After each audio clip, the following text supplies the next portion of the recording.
Nagsimula ito sa pangangati ng mga palad.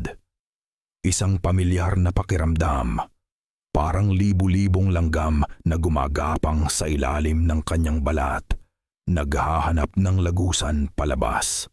Mahigpit na ikinuyom ni Lazaro ang kanyang mga kamao. Ang dulo ng kanyang mga kuko ay bumaon sa sarili niyang laman, sapat lang para makaramdam ng sakit. Isang sakit na nagpapaalala sa kanya na siya pa rin ang may kontrol. Ang bilog na buwan ay parang isang mata sa kalangitan. Nakatitig, nagmamasid, at humuhusga. Bawat sinag nito na tumatama sa kanyang balat ay tila nagpapakulo sa dugo na matagal na niyang sinusubukang palamigin. Ang hangin ay mabigat, puno ng halimig ng lupa at ng mga bulong ng gubat na nakapalibot sa bahay kalikasan. Mula sa maliit na bahay kubo na nagsisilbing pangunahing gusali ng ampunan, isang mahinang ubo ang narinig niya. Si Miguel, ang pinakabunso sa mga bata, marahil ay giniginaw na naman. Dahil sa tunog na iyon, mas lalong humigpit ang pagkakuyom ng kamao ni Lazaro. Para sa kanila, bulong niya sa sarili. Kailangan kong maging malakas para sa kanila. Nagpatuloy siya sa kanyang paglalakad. Bawat hakbang ay maingat at tahimik. Ang kanyang mga paa ay sanay na sa mga nakausling ugat at malalambot na lupa ng gubat na ito. Ito ang kanyang ritual tuwing kabilugan ng buwan. Ang magbantay sa kadiliman. Hindi laban sa mga panganib na nagmumula sa labas, kundi laban sa halimaw na nag-aabang sa loob niya. Ang gutom. Iyon ang pinakamahirap kalabanin. Hindi datadiw. Ihati ko ordinaryong gutom na kayang pawiin ng kanin at ulam. Ito ay isang pagkauhaw na nananahan sa kanyang dugo. Isang pamana mula sa angkan na kanyang tinalikuran. Isang sumpa. Biglang sumagi sa kanyang isipan ang isang alaala. Matatalas na mga salita. Sinabi sa isang boses na kasing lamig ng hangin sa tuktok ng bundok. Hindi ka tagapagtanggol, Lazaro. Isa kang halimaw. At ang mga halimaw ay laging umuuwi sa kanilang lungga. Ang boses ng kanyang kapatid, si Silas, ipinilig ni Lazaro ang kanyang ulo. Pilit iwinawaksi ang alaala. 5 taon na ang nakalipas mula nang tumakas siya. Mula nang iwan niya ang angkan ng dilim dito. Sa paanan ng bundok Kanlaon, sa piling ng mga batang ulila, sinubukan niyang bumuo ng bagong buhay. Isang buhay na payapa. Isang buhay na malayo sa dugo. Ngunit ang nakaraan ay parang isang anino. Kahit anong bilis ng iyong takbo, palagi itong nakasunod. Kinabukasan, ang bigat ng gabi ay napalitan ng init ng araw at ng ingay ng mga bata. Ang hangin ay puno na ngayon ng kanilang mga hagik-gik habang naghahabulan sila sa damuhan. Nawala na ang panganib na dala ng buwan. Sa liwanag ng araw, si Lazaro ay si Kuya Las lang nila. Ang tagapag-ayos ng sirang bubong, ang tagapagluto ng kanilang almusal, ang tagapagkumpuni ng kanilang mga laruan. Kuya Las, tulungan mo po ako sa duyan. Sigaw ng isang maliit na batang babae na may mahabang buhok at bilugang mga mata. Si Tala, ang pinakamatanda sa kanila sa edad na 12, pero siya ang may pinakamatapang na puso. Ngumiti si Lazaro, isang nangiting bihirang lumabas, at lumapit sa duyan na gawa sa lumang gulong. Mukhang may dumaan na namang bagyo rito, ah? Biro niya habang tinitingnan ang naputol na lubid. Si Paulo po kasi ang likod. Sumbong ni Tala, pero may ngiti sa kanyang mga labi. Iniabot niya kay Lazaro ang isang baso ng malamig na tubig. Ang simpleng gesto na iyon ay tila nagpatahimik sa natitirang pangangati sa kanyang mga palad. Ito ang mundo niya ngayon. Ito ang pamilya niya. At poprotektahan niya ito kahit anong mangyari. Ngunit ang kapayapaan ay hindi nagtagal. Isang malakas na sigaw ang bumasag sa katahimikan ng umaga. Nagmula ito sa gilid ng kanilang lupain, malapit sa taniman ng mga kamote, kung saan nakatira si Mang Carding, isang matandang magsasaka. Agad na tumayo si Lazaro, ang kanyang mga kalamnan ay biglang nanigas. Tala, ipasok mo ang mga bata sa loob. Huwag kayong lalabas, utos niya. Ang kanyang boses ay kalmado pero may bigat na hindi maitatago. Tumakbo siya patungo sa direksyon ng sigaw.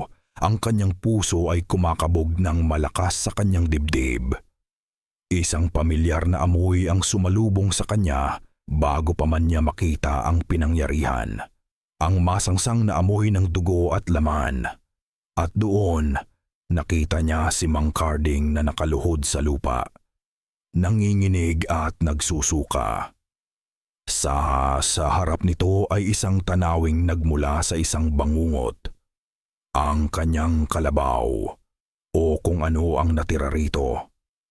Laslas ang lalamunan ng hayop.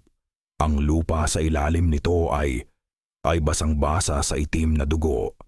Ang tiyan ay bukas at ang mga tadyang ay halos matanggal sa pagkakabiyak. Ito ay gawa ng isang puwersang hindi kapani-paniwala. Hindi gawa ng kahit anong mabangis na hayop sa gubat. Alam na alam ni Lazaro kung anong klaseng gutom ang kayang gumawa nito. Naramdaman niya ang panlalamig ng kanyang batok. Dahan-dahan niyang inilibot ang kanyang tingin. Hinahanap ang anumang bakas at natagpuan niya ito. Sa isang malaking puno ng akasya, ilang metro mula sa kinatay na kalabaw, may isang marka. Isang ukit na malalim. Sariwa pa ang pagkakalikha. Hindi ito basta-bastang ukit. Ito ay isang simbolo. Isang buwang gasuklay na tila nilalamon ng anino. Ang selyo ng kanyang pamilya. Ang marka ng angkan ng dilim. Nanlamig ang buong katawan ni Lazaro. Hindi na niya halos marinig ang pag-iyak ni Mang Carding. Ang buong mundo ay tila nawalan ng tunog. Ito ay isang mensahe, isang babala. Nahanap na nila siya. Habang nakatitig siya sa markang iyon, naramdaman niya ang pag-ihip ng hangin sa kanyang batok. At kasabay nito, isang bulong ang kanyang narinig. Isang bulong na malinaw na malinaw. Tila sinabi sa tabi mismo ng kanyang tainga, ngunit alam niyang walang ibang tao sa paligid. Kapatid, umuwi ka na. May mali sa hangin. Ito ang unang pumasok sa isip ni Elena pagkagising niya. Bago pa man tumilaok ang mga manok, hindi ito ang karaniwang lamig ng madaling araw na dala ng hamog mula sa bundok. Iba ito. May bigat, may asim, tila may kumot na isinuklob sa buong bahay kalikasan. Isang kumot na gawa sa takot. Hindi siya mapakali. Maging ang mga halamang gamot na nakasabit sa bintana ng kanyang maliit na silid ay tila nalalanta.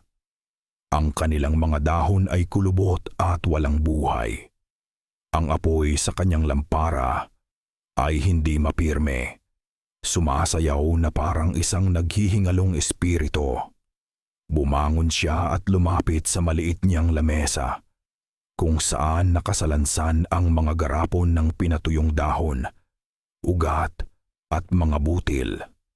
Kumuha siya ng isang dakok ng asin at dinurog ito sa kanyang palad habang bumubulong ng isang dasal na natutunan niya mula sa kanyang lola. Ito ay isang ritual ng paglilinis, ng pagtataboy sa masasamang elemento. Ngunit, nang buksan niya ang kanyang palad, ang asin ay naging kulay abo na parang nahaluan ng abo. Isang masamang pangitain. Hindi niya kailangang tanungin si Lazaro kung ano ang nangyari. Nakita niya ang bakas ng pag-aalala sa mga mata nito kaninang umaga. Nakita niya kung paano nito pilit nang umingiti sa mga bata. Pero ang mga ngiting iyon ay hindi umabot sa kanyang mga mata. At naamoy niya ang dugo. Kahit gaano pa ito sinubukang pagtakpan ng amoy ng lupa. Lumabas siya ng kanyang silid. Ang araw ay sumisikat na. Ngunit ang liwanag nito ay tila ayaw dumapo sa lupa na parabang may harang na hindi nakikita. Kailangan niyang siguraduhin. Kailangan niyang tingnan ang mga pananggalang. Ilang buwan na ang nakalipas. Pagkaramdam niya sa unti-unting pagbabago kay Lazaro, gumawa siya ng isang harang na gawa sa mahika sa palibot ng buong ampunan. Hindi ito isang pader na bakal, kundi isang lambat na gawa sa panalangin at enerhiya. Sa bawat puno sa hangganan ng kanilang lupain, nagsabit siya ng maliliit na anting-antong, mga pinagsamang hibla ng damo, kristal ng asin, at mga sigil na isinulat sa dahon ng saging. Hindi nito kayang pigilan ang isang determinadong kaaway. Ngunit ito ay magsisilbing babala. Isang kampanang magriringing sa kanyang isipan kung may masamang espiritong tatawid. Tahimik ang paligid habang nilalakad niya ang hang-akat ang hakanakan ng hangganan. Tanging ang huni ng mga kuliglig at ang pagaspas ng mga dahon ang kanyang naririnig. Ang unang tatlong anting-anting ay nasa ayos pa. May mahinang enerhiyang nagmumula sa mga ito na tanging siya lang ang nakakaramdam. Ngunit sa ikaapat na puno, sa pinakaliblib na bahagi ng gubat, huminto siya. Ang anting-anting na nakasabit doon ay wala na. O mas tamang sabihin kung ano ang natira rito. Ito ay isang sunog na buhol ng hihibla, kulay itim at malutong. Nang sinubukan niyang hawakan ito, naging abo ito sa pagitan ng kanyang mga daliri. Isang amoy ang nanuot sa kanyang ilong, amoy ng asupre, amoy ng sinusunog na galit. Hindi ito basta nasira. Ito ay sinadyang wasakin. At ang mahikang ginamit para gawin ito ay malakas, marahas at puno ng kadiliman. Bumalik siya sa bahay kubo na mabigat ang dibdib.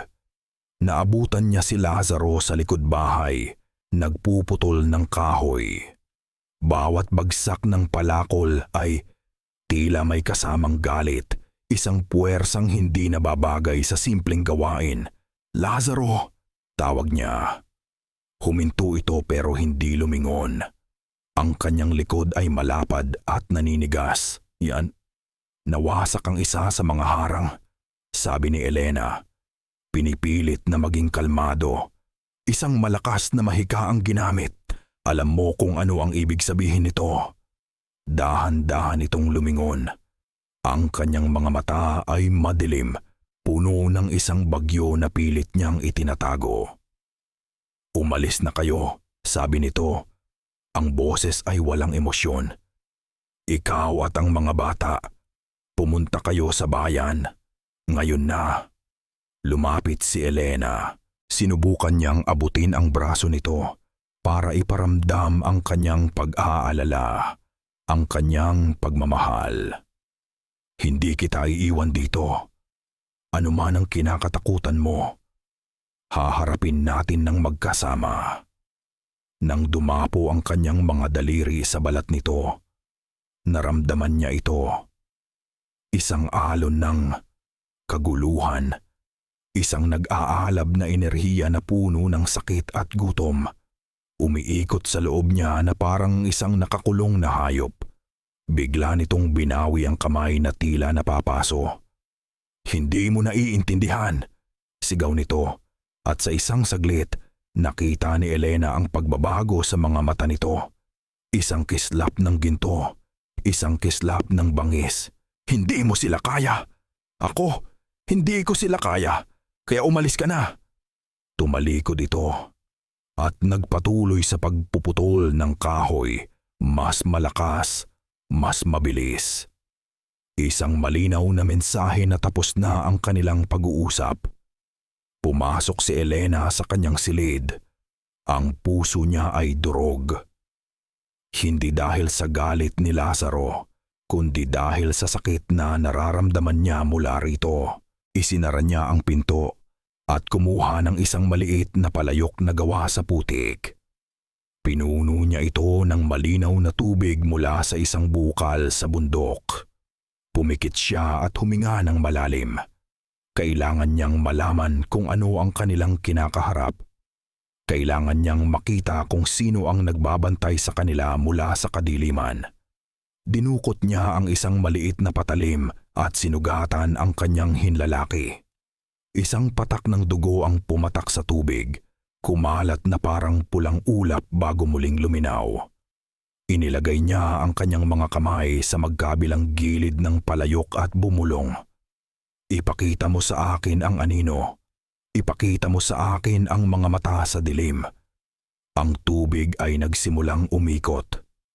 Ang refleksyon ng kanyang mukha ay naglaho at napalitan ng mga imahe. Lumabas ang mga puno, matataas at baluktot. Ang gubat sa gabi, at sa gitna ng lahat, isang puno ang namumukod tangi. Isang dambuhalang puno ng balete. Ang mga ugat nito ay parang mga ahas na gumagapang sa lupa. Doon, sa isa sa mga malalaking sanga nito, sa gitnaan ng mga dahon na tila mga kamay, may nakita siyang kumikislap. 2 pulang mata, parang 2 baga na nag-aalab sa kadiliman. Nakatitig ang mga ito ng diretso sa direksyon ng ampunan. Nagmamasid. Nag-aabang. Naramdaman ni Elena ang pagtindig ng kanyang mga balahibo. At sa sandaling iyon, ang mga mata sa kanyang pangitain ay biglang gumalaw. Tumingin ito ng diretso sa kanya. Hindi sa imahe sa tubig, kundi sa kanya. Tila binabagtas ng tingin nito ang distansya at ang mahika. Tumutusok hanggang sa kanyang kaluluwa. Kasabay nito, isang boses ang umaling-aungaw, hindi sa kanyang tainga, kundi sa loob mismo ng kanyang isipan. Isang boses na malalim, nanunuya, at puno ng kasamaan. Nakikita kita, mangkukulam. Ang babala ni Silas ay parang lason na unti-unting kumakalat sa ugat ni Lazaro. Kinain nito ang kanyang kapayapaan sa buong maghapon at sinira ang kanyang tulog sa gabi. Alam niyang darating sila. Ang tanong na lang ay kung kailan. Hindi na siya naghintay. Nang bumagsak ang dilim, habang ang mga bata ay mahimbing nang natutulog sa loob ng bahay kubo, lumabas si Lazaro. Dala ang martilyo at isang supot ng pako. Sinimulan niyang kumpunihin ang bakod na kawayan sa gilid ng kanilang lupain. Ang parehong bakod na winasak ng kinatay na kalabaw. Bawat pukpok ng martilyo ay malakas at tiyak. Isang paraan para ilabas ang namumuong galit at takot sa kanyang dibdib. Kailangan niyang gumawa. Kailangan niyang ipagpatuloy ang pag-arte na normal ang lahat. Kung hindi, mababaliw siya. Ang gabi ay tahimik, masyadong tahimik. Maging ang mga kuliglig ay tila nagtatago. Ang tanging maririnig ay ang kanyang paghinga at ang ritmiko, halos desperadong tunog ng kanyang pagmamartilyo. At doon niya naramdaman isang pagbabago sa hangin, isang biglaang paglamig na hindi dala ng hamog. Tumindig ang mga balahibo sa kanyang batok. Huminto siya sa pagpukpok Ang martilyo ay nanatiling nakaamba sa ere. Pinakiramdaman niya ang kadiliman. May nagmamasid sa kanya. "Alam kong nandyan ka," sabi ni Lazaro sa kawalan. Ang kanyang boses ay mahinahon o iyakabamidi andaon. Pero ang mga ugat sa kanyang braso ay nagsisilabasan na. "Magpakita ka na." Isang mahinang tawa ang sumagot sa kanya. Isang tunog na garalgal. Parang tuyong dahon na kinakaskas sa semento. Mula sa likod ng isang malaking puno ng mangga, isang anino ang humakbang papalabas. Hindi ito si Silas.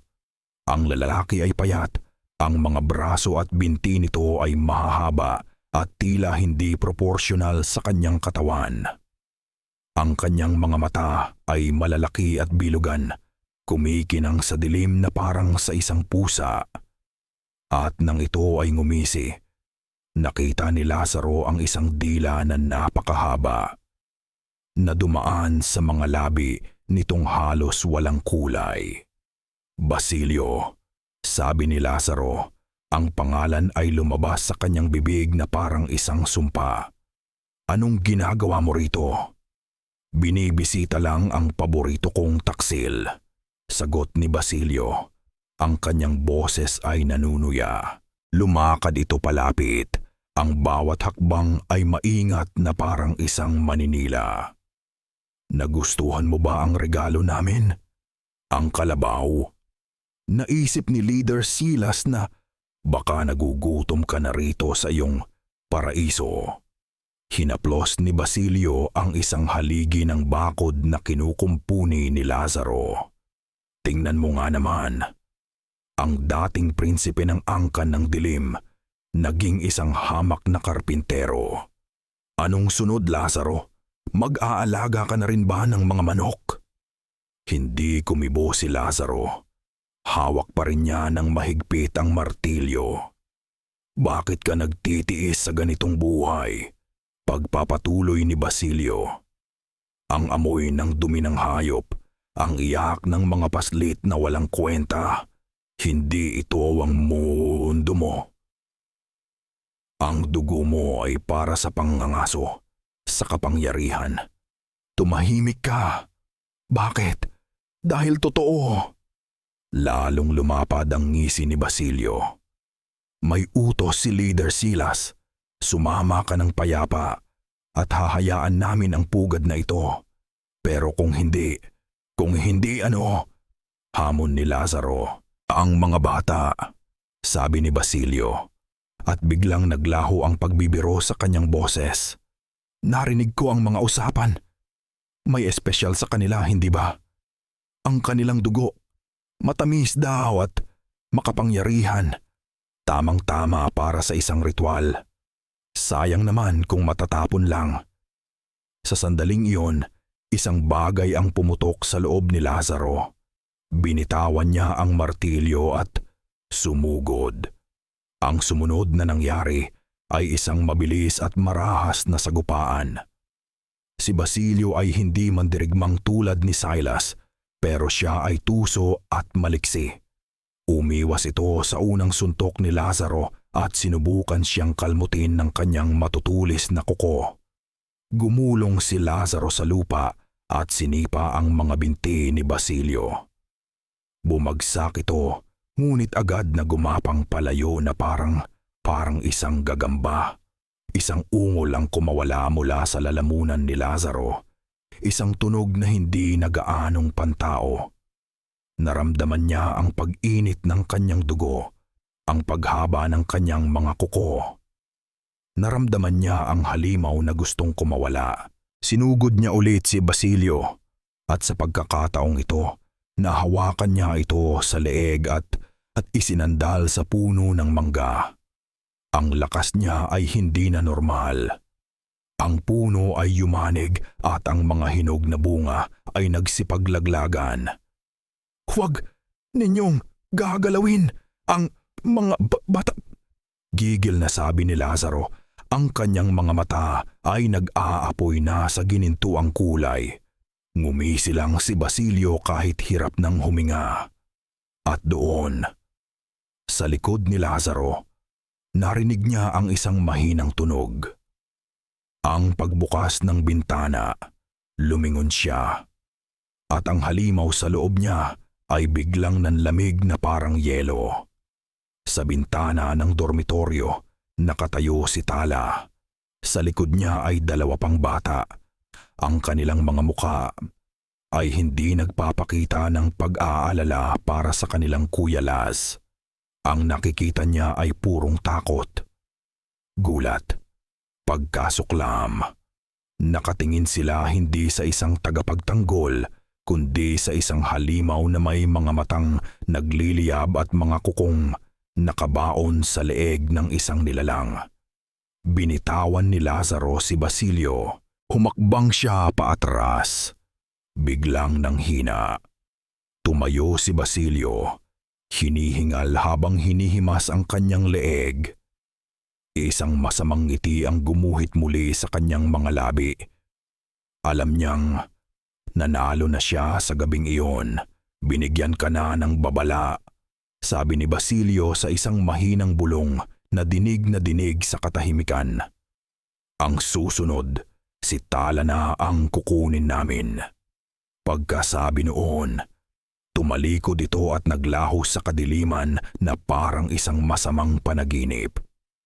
Naiiwan si Lazaro, nakatayo sa gitna ng nasirang bakod at mga nagkalat na mangga. Nakatingin sa mga batang minamahal niya na ngayon ay takot na takot sa kanya. Ang katahimikan ay mas mabigat pa kaysa sa anumang sigaw. Ang laban ay tapos na.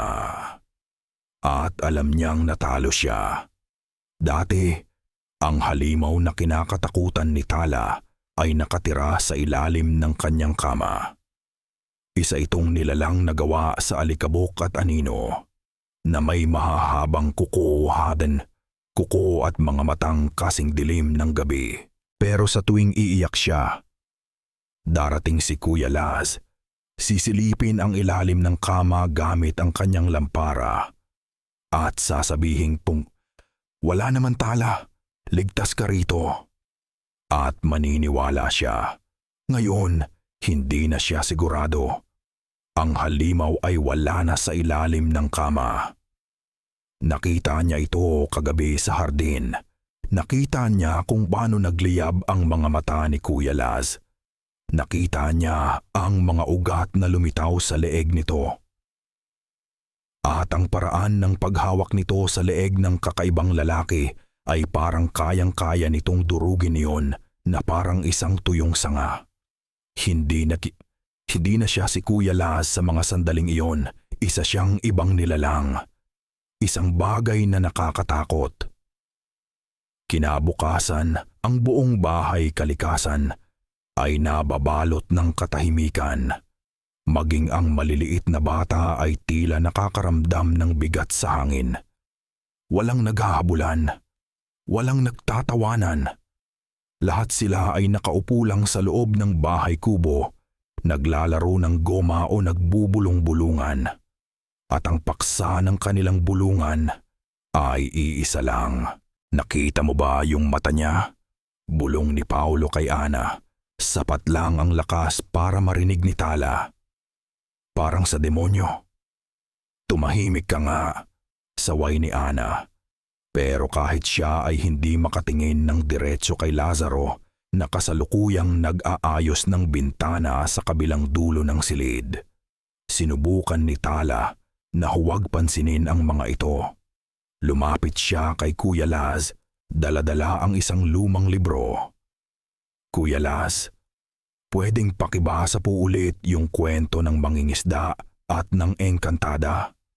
Lumingon si Lazaro. May malalalim na guhit sa ilalim ng kanyang mga mata na parang hindi siya natulog. Nang ngumiti ito sa kanya, pilit at malungkot, biglang kumislap ang isang kakaibang liwanag sa kanyang mga mata nang tamaan ito ng sinag ng araw. Napaurong si Tala nang hindi sinasadya.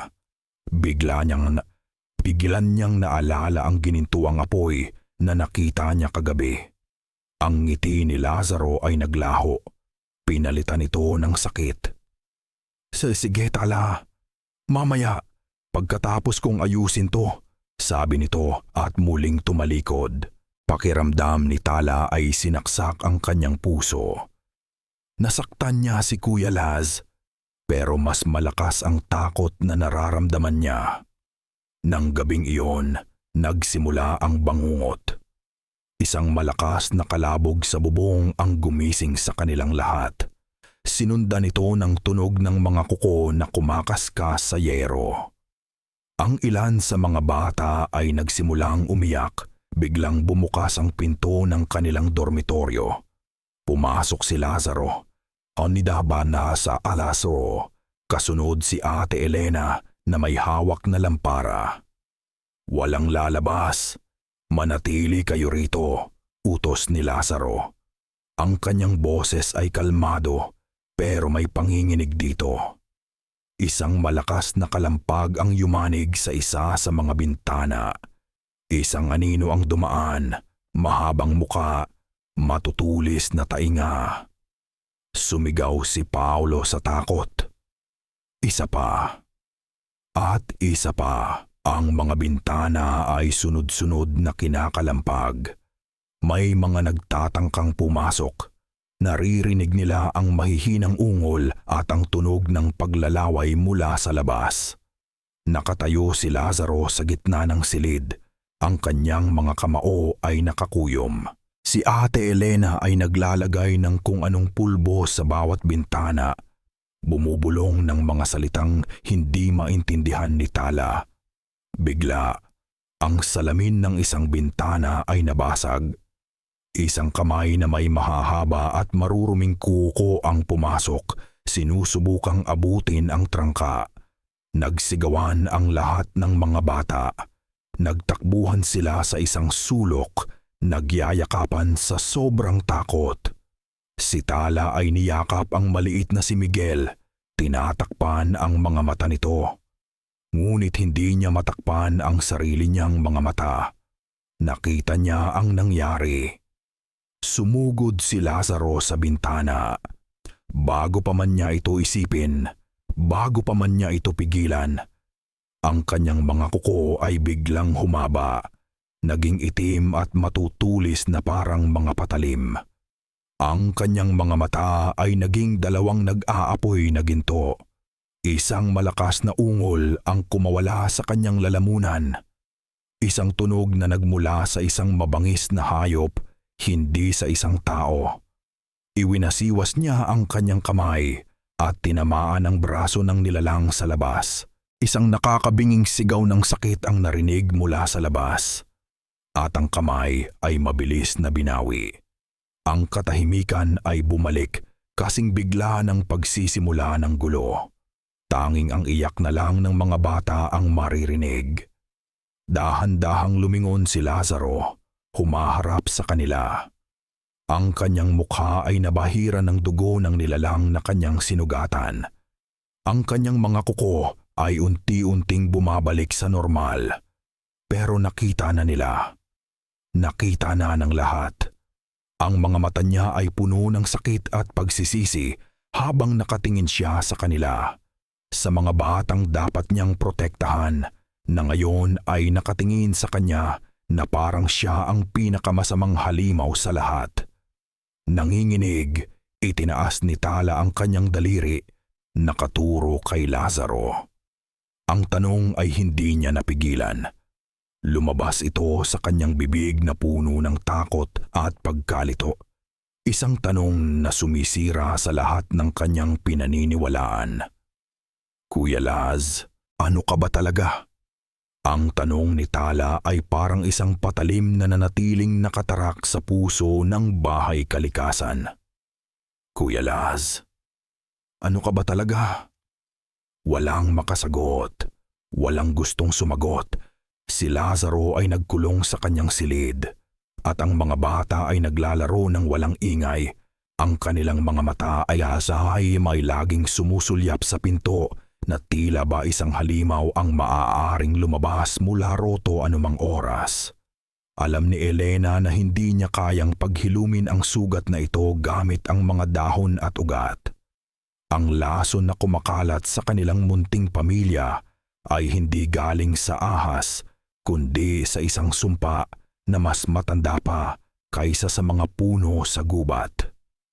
Mayroon lang siyang isang pag-asa, isang pangalan na ibinulong sa kanya ni Lazaro noon sa isang gabi ng panghihina.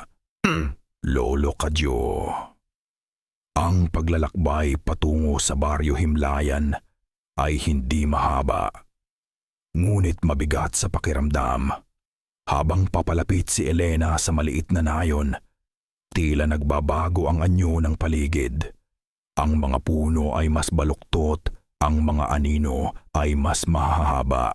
Ang Baryo Himlayan ay isang lugar na nabubuhay sa mga bulong-bulungan at pamahiin. At si Elena, sa kanyang kakaibang kasuotan at sa mga anting-anting na nakasabit sa kanyang baywang, ay isang dayuhan, isang mangkukulam sa mata ng mga simpleng mamamayan. Nang pumasok siya sa nayon, ang mga nag-uusapang ginang sa harap ng tindahan ay biglang natahimik. Ang mga batang naglalaro ng tumbang preso ay huminto at nagtago sa likod ng kanilang mga ina. Ang mga bintana ay dahan-dahang nagsasara. Naramdaman niya ang kanilang mga tingin, isang pinaghalong takot at pagkamangha. Hindi niya sila pinansin. Nagpatuloy siya sa paglalakad sa isang maliit na dampa sa pinakadulo ng nayon, malapit sa gilid ng gubat. Dito, ang amoy ng usok ng kahoy ay nahahaluan ng ibang aroma. Ang matamis at mapait na amoy ng sinusunog na kamangyan. Ang bahay ni Lolo Kadyo ay napapalibutan ng mga nakasabit na bungkos ng halamang gamot. Sa pintuan nito ay may mga nakaukit na kakaibang simbolo. Kumatok si Elena ng 3 beses. Isang matandang lalaki ang nagbukas ng pinto. Si Lolo Kadyo ay maliit lang. Ang balat ay kulubot na parang isang tuyong dahon. Ngunit ang kanyang mga mata ay matalas at puno ng hiwaga. Na tila ba nakikita nito hindi lang ang iyong pisikal na anyo, kundi pati na rin ang iyong kaluluwa. Inaasahan na kita, Hija, sabi ng matanda. Ang boses ay mahina pero malinaw. Pumasok si Elena sa loob. Ang silid ay puno ng usok mula sa isang maliit na banga na may nagbabagang uling. Si Lolo Kadyo ay nagsasagawa ng isang ritual. May gulo sa gubat, sabi ni Elena. Hindi na nagpaligoy-ligoy pa. May mga nilalang na gustong pumasok sa ampunan. Sinasaktan nila ang mga bata. Sinasaktan nila si Lazaro. Tumango si Lolo Kadyo na parang alam na niya ang lahat ng ito. Hindi sila basta-bastang nilalang, Elena, sabi niya habang dinadampot ang isang lumang libro na nakabalot sa balat ng hayop. Sila ang angkan ng dilim. Binuklat niya ang libro. Sila ang mga dugong bughaw ng lahi ng mga aswang. Mga prinsipe ng gabi na naligaw sa landas ng kadiliman. Ang kanilang lakas ay nagmumula sa isang kasunduan na ginawa ng kanilang mga ninuno. Daan-daang taon na ang nakalipas. Itinuro niya ang isang iginuhit na larawan sa libro. Isang dambuhalang puno ng balete. Ang punong balete na nakatayo sa puso ng gubat na ito. Hindi lang ito basta puno. Ito ay isang lagusan, isang dambana. Bawat henerasyon, ang angkan ng dilim ay kailangang mag-alay ng isang malakas na buhay sa mga ugat nito upang mapanatili ang kanilang kapangyarihan. Isang alay? Tanong ni Elena, nanlalamig. Isang ritual ng dugo, paglilinaw ng matanda. At ang kapatid ni Lazaro, si Silas. Naniniwala siyang si Lazaro ang susi sa susunod na ritual. Kailangan ko siyang tulungan. Desperadong sabi ni Elena. Ang halimaw sa loob niya, unti-unti na siyang nilalamon. Tumayo si Lolo Cadyo at may kinuha mula sa isang maliit na baul.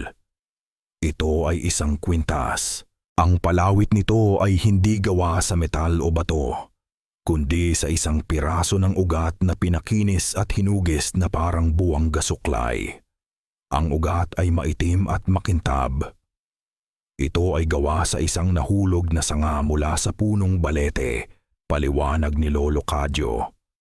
Ang puno ay nagbibigay ng lakas sa kanila, pero kaya rin itong bawiin ito. Isuot mo ito kay Lazaro. Hindi nito kayang alisin ang sumpa, pero kaya nitong pakalmahin ang halimaw sa loob niya. Magbibigay ito sa inyo ng kaunting panahon. Kinuha ni Elena ang kwintas. Nang dumapo ito sa kanyang palad, naramdaman niya ang isang mahinang init, isang banayad na enerhiya na tila tumutulak papalayo sa kadiliman. Sa unang pagkakataon sa loob ng ilang araw, nakaramdam siya ng pag-asa. Salamat po, Lolo Cadyo, sabi niya. Puno ng pasasalamat, tumangulang ang matanda. Habang papalabas si Elena ng pinto, hinatid siya nito ng isang tingin na hindi niya maintindihan. Isang tingin na may halong awa at determinasyon. Narinig niya itong bumulong sa hangin, isang tinig na halos kainin ng usok.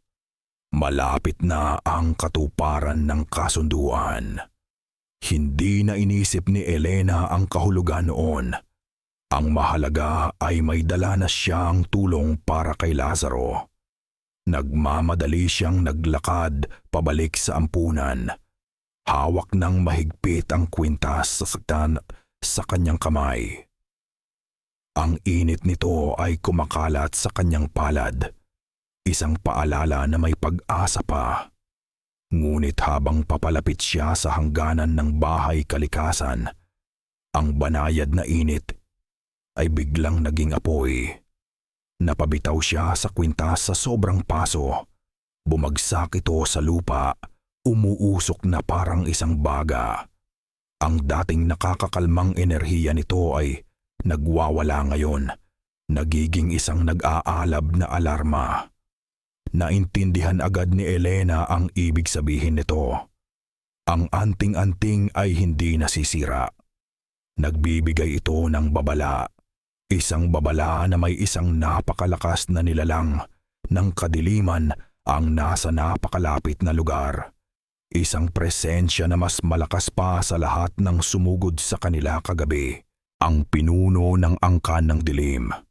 Nandito na si Silas. Ang nagbabagang ugat ng balete sa kamay ni Elena ay isang hudyat na hindi na kailangan ng paliwanag. Nang makita ni Lazaro ang takot sa mga mata nito at ang sunog na marka sa palad nito, alam na niya, huli na ang lahat. Sa loob! Sigaw niya. Ang boses ay basag sa biglaang pagkatakot. Tinulak niya si Elena papasok ng dormitoryo kung saan na nagkukumpulan ang mga bata. Naguguluhan sa biglaang tensyon. Kunin ninyo ang pinakamahalaga lang. Aalis na tayo. Nagsimula ang gulo. Ang mga bata na kanina lang ay tahimik na naglalaro ay nag-iyakan. Hinahablot nila ang mga laruan at damit sa pag-aakalang isa lang itong laro. Pero nakita nila ang itsura sa mukha ng kanilang Kuya Laz, isang itsurang hindi pa nila nakikita dati. Ang itsura ng isang taong nakakita ng multo sa liwanag ng araw. Lazaro, saan tayo pupunta? Tanong ni Elena, sinusubukang pakalmahin ang maliit na si Miguel na humahagulgol. Kahit saan, sagot ni Lazaro habang mabilis na isinusuksok ang mga tinapay sa isang bayong. Basta malayo rito. Hinawakan niya ang kamay ni Tala. Tala, pakinggan mo ako.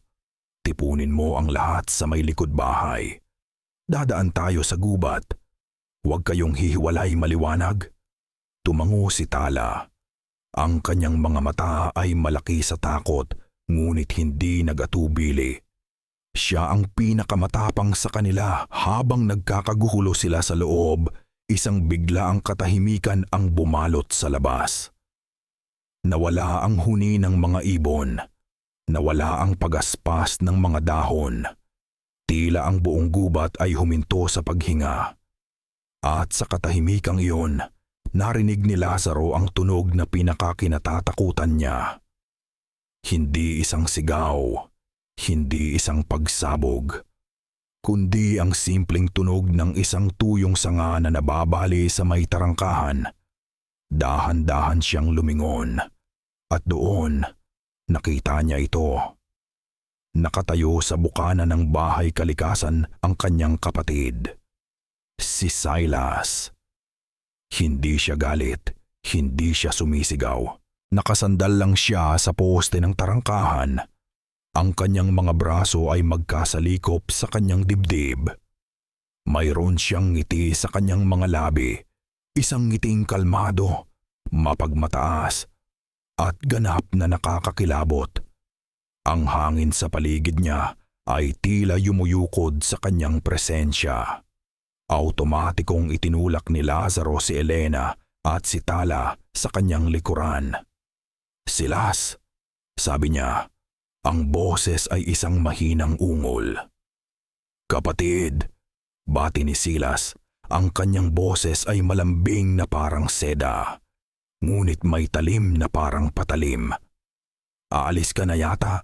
Hindi ka man lang magpapaalam. Lubayan mo na kami," sabi ni Lazaro. Naglakad si Silas palapit. Bawat hakbang ay dahan-dahan at may bigat. "Umuwi ka na, Lazaro. Tapos na ang paglalaro mo bilang isang tagapag-alaga.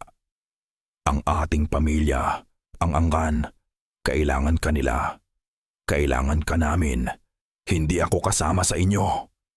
Ang tingin ni Silas ay lumipat mula kay Lazaro patungo sa mga bata na nanginginig sa takot sa likuran niya. Ang kanyang mga mata ay dumaan sa bawat isa sa kanila, na parang isang magsasaka na tinitingnan ang kanyang mga aanihin. At ang kanyang tingin ay huminto kay Tala. Ang ngiti sa kanyang mga labi ay lalong lumapad. "Ah," sabi niya, na para bang may isang bagay siyang naunawaan. "Ngayon, naiintindihan ko na. Akala ko nagtatago ka lang dito, pero hindi pala. Nagbabantay ka pala." Humakbang siya palapit at itinuro si Tala. Ang daliri niya ay payat at maputla. "Hindi ikaw ang kailangan namin sa ritual, kapatid. Sila." Natahimik ang lahat. Maging si Elena ay naguguluhan. Anong ibig mong sabihin?" tanong ni Elena. Tumawa si Silas, isang tawang walang kagalakan. "Mangkukulam." Simple lang ang sagot. "Bakit mo aalagaan ang isang kawan kung pwede mo namang kunin ang pinakamalusog na tupa?" Tumingin siya ulit kay Lazaro. Ang kanyang mga mata ay nanlilisik. Matagal nang alam ng ating angkan. May mga lahi ng tao na ang dugo ay mas dalisay kaysa sa iba. Mas matamis, mas makapangyarihan. At ang mga batang ito, sila ang mga huling patak ng mga banal na dugong iyon. Sa sandaling iyon, ang buong mundo ni Lazaro ay gumuho. Ang lahat ng piraso ay biglang nagkadugtong-dugtong sa kanyang isipan na parang isang nakakakilabot na palaisipan. Ang mga lumang kwento ng kanilang ama. Ang paghahanap nito sa mga partikular na pamilya. Ang dahilan kung bakit niya itinago ang mga batang ito. Hindi lang dahil sa awa, kundi dahil alam niya ang kanilang halaga. Alam niya na sila ang target mula pa sa simula. Ang dugo niya. Sabi ni Silas. Ang kanyang boses ay halos isang bulong na puno ng pagsamba. habang nakatitig kay Tala. Ang magpapalaya sa ating lahat. Isang galit na hindi pa nararamdaman ni Lazaro ang sumabog sa kanyang dibdib. Ang lahat ng kasinungalingan, ang lahat ng panganib, ang paggamit sa mga inosenteng bata. "Saan mo nalaman yan?" Sigaw niya. Ang kanyang boses ay umalingaw-ngaw sa buong paligid. Hindi natinag si Silas. Isang tuso at mapanuyang ngiti ang muling gumuhit sa kanyang muka. Tumingin siya kay Lazaro na parabang naaawa sa kanyang kamangmangan. "Sinabi sa akin ng matandang albularyo," sagot ni Silas. Ang bawat salita ay parang isang suntok sa sikmura ni Lazaro. Isang sakripisyo, kapalit ng kapayapaan. Ang yungib ay malamig at babasa, amoy lupa at lumot at isang bagay na mas luma pa. Ang amoy ng dugong natuyo sa bato sa loob ng daan-daang taon. Para kay Silas, ito ang amoy ng kanyang tahanan. Ito ang kanyang balwarte. Nakaupo siya sa kanyang luklukan, isang tonong hindi gawa sa ginto o pilak, kundi sa mga nagsama-samang ugat ng puno at matutulis na bato. Mula rito, tanaw niya ang kanyang buong angkan. Mga aninong gumagalaw sa dilim, ang kanilang mga mata ay kumikinang na parang mga baga. Sila ay mga sundalo. Sila aswa ay pamilya. At siya ang kanilang pinuno. Sa kanyang paanan, nakaluhod si Basilio. Ang braso nitong sinubukan durugin ni Lazaro ay namamaga at nangingitim. "Pinuno," sabi ni Basilio. Ang boses ay nanginginig sa takot, hindi sa sakit. "Patawad, hindi ko sinasadyang..." "Hindi mo sinasadya ang alin, Basilio?" putol ni Silas. Ang kanyang boses ay kalmado na nakakatakot. "Ang magpakita sa kapatid ko ng walang pahintulot? O ang matalo sa isang duwag na nagtatago sa likod ng palda ng isang mangkukulam? Hindi siya duwag, pinuno. Malakas siya. Tumahimik ka," utos ni Silas. Bumaba siya mula sa kanyang luklukan at dahan-dahang lumapit kay Basilio. Hinawakan niya ang namamagang braso nito. Ang kanyang mga daliri ay malamig na parang yelo. Ang lakas na walang disiplina ay walang kwenta. Ang pangangaso ay isang sining, isang ritual, hindi isang away kalye. Ngumiti si Silas. "Kailangan mong matutunan ang iyong leksyon." Bago pa man makasigaw si Basilio, marahan ngunit may puwersang pinilipit ni Silas ang braso nito. Isang malutong na lagutok ang umalingaw-ngaw sa buong yungib, sinundan ng isang pigil na sigaw ng sakit. "Iyan ay para sa iyong kapangahasan," bulong ni Silas. "Ang susunod na pagkakamali mo, ang leeg mo na ang isusunod ko." "Oo po, pinuno. Naiintindihan ko po," sabi ni Basilio. Nanginginig habang hawak ang bali niyang braso.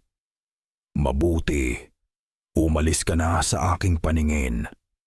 Habang gumagapang paalis si Basilio, napabuntong hininga si Silas. Mga hangal. Lahat sila ay nagiging mahina. Ito ang dahilan kung bakit kailangan nila ang ritual. Ito ang dahilan kung bakit kailangan nilang bawiin si Lazaro. Biglang sumagi sa kanyang isipan ang isang alaala. Dalawang batang lalaki na naghahabulan sa isang malawak na tubuhan. Ang araw ay matirik at ang hangin ay puno ng matamis na amoy ng tubo. Sila ay nagtatawanan, ang kanilang mga paa ay puno ng putik. Walang angkan, walang sumpa. Mayroon lang isang kuya at isang nakababatang kapatid. "Balang araw, Silas," sabi ng batang si Lazaro, hinihingal.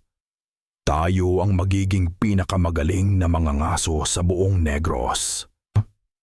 Napangiti si Sela sa alaala, ngunit ang matungin ang ngiti ay mabilis na napalitan ng pait. Ang lahat ng iyon ay nagbago noong gabing isinama sila ng kanilang ama sa kanyang unang tunay na pangangaso.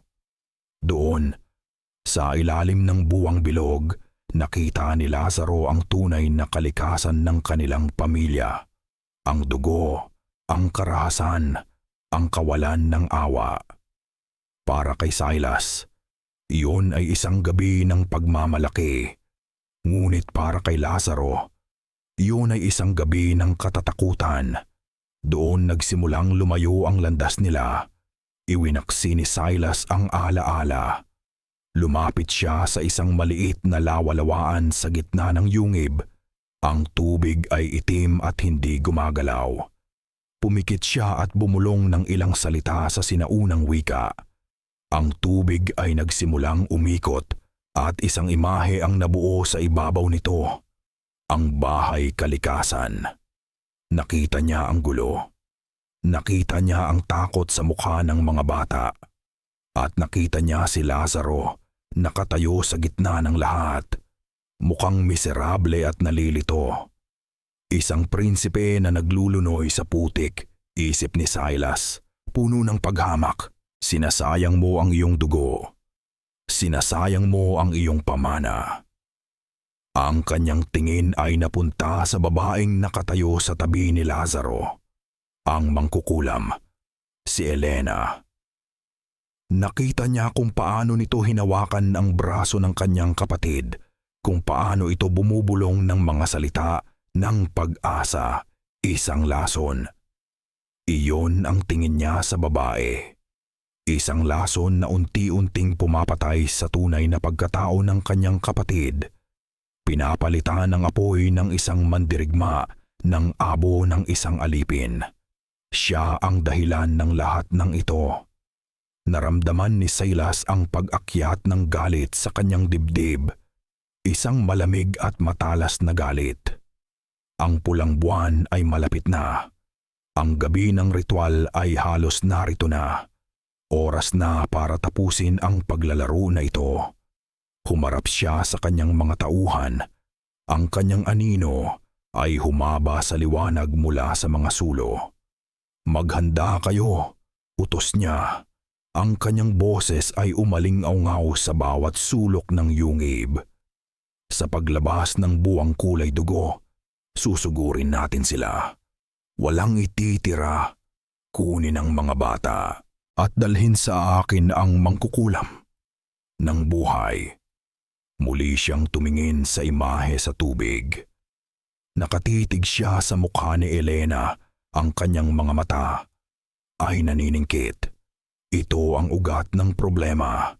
At para gumaling ang isang sakit, kailangan mong bunutin ang ugat nito.